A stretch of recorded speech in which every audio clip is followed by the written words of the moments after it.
Hi, Ken Boyer with Garage Gurus. This video is going to cover battery inspection for a heavy-duty starting system. So the first thing you need to do is when you're looking at the batteries, you want to make sure that they're all the same type. So if you have a Group 31 battery, you want to make sure you got however many emitters you have, that they all match. The second thing you need to make sure is they're all the same cold cranking amps. I've got a 950 cold cranking amp battery here. You need to make sure all the batteries match. You need to make sure that they're the same manufacturer, and you need to make sure that they're the same age. That's the best way to know that you're getting top performance out of those batteries. So the first thing you want to do is inspect the battery. You want to make sure that there's no cracks. You want to make sure that there's no leaks. It's not broke. It's not swollen up. They're not beat up. It's not swollen. Doesn't look like it's been frozen or anything. And that the batteries look good before you give them a test. So in order to test the battery, you want to make sure that you clean the battery terminals. So I'm going to go ahead and clean the battery terminals. I'm just cleaning the base around the terminal there. And I'm going to clean these up to make sure I get a good connection.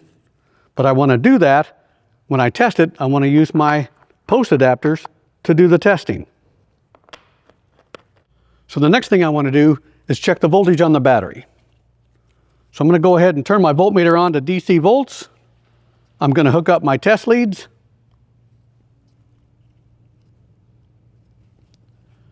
And I've got 12.6 volts. 12.6 volts is right where we need to be. Anywhere between 12.4 and 12.6, and this battery is ready to test. If I had anything higher than that, maybe 12.8 or higher, I would want to take that service load off of it. Maybe it was just charged and it's got a service load on it. You're going to want to remove that service charge. When you're using a battery tester, a lot of battery testers have the ability to remove a service charge before it goes through the test. So now we're ready to test the battery. So I'm going to go ahead and grab my tester. I'm going to turn it on. I'll go ahead and hook up my leads.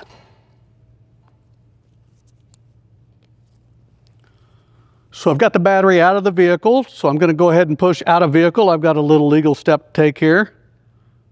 So it's asking right now for cold cranking amps. I've already ahead and put it in, but like I said earlier, I've got a 950 cold crank battery, so I've got that into the tester.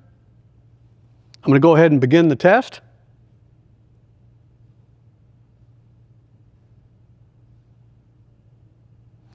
So it says it's a good battery. I see a green, I got a good battery, and I got 12.6 volts right where it needs to be. So the battery tests good. You'll obviously want to test all of your batteries to make sure that they all pass a battery test. And that way you make sure that all your batteries are ready to perform the way they should be performing. So if you like the content of this video, just hit that like button.